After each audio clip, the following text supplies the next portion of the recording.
of the Pharisees were unsure, for even by their teaching, how could a man perform such a great miracle, a miracle of great mercy, and still be an evil man?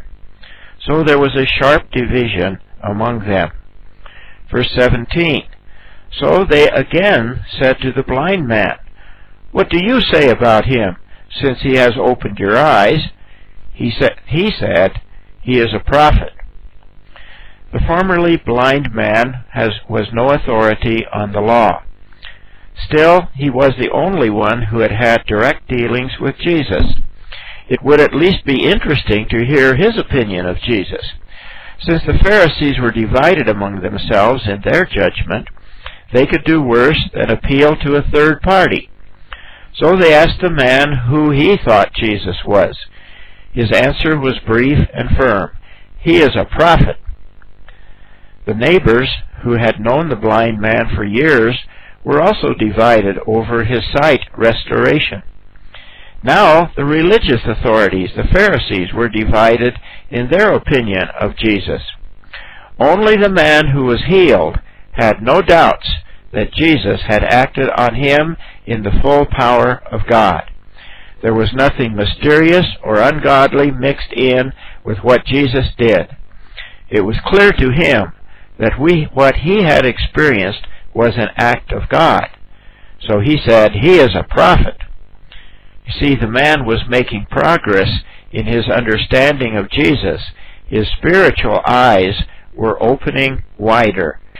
John 9, verse 18 to 23.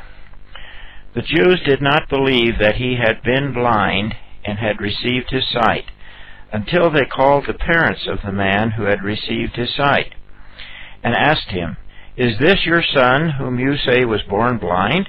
How then does he now see?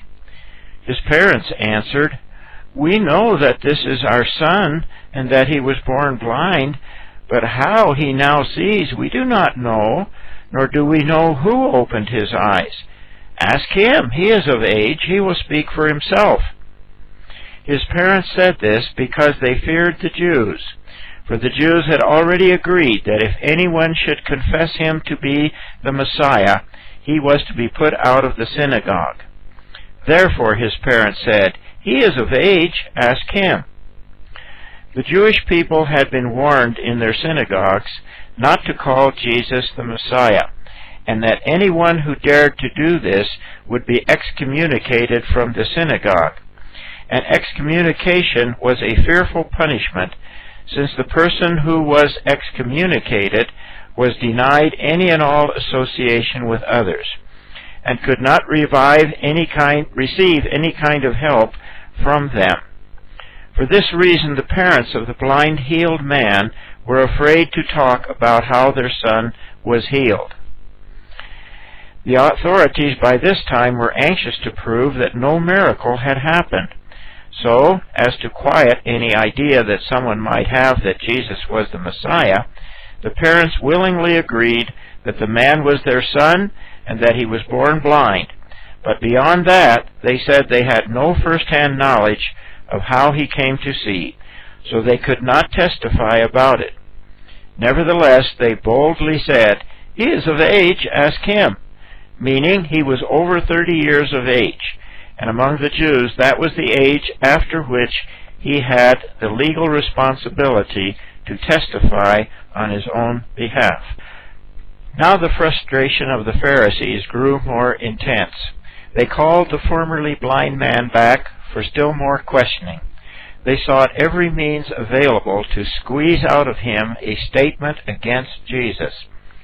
After Jesus had brought light into his life, they spared no effort to confuse and darken his testimony, to put out the light that came into his life through Jesus.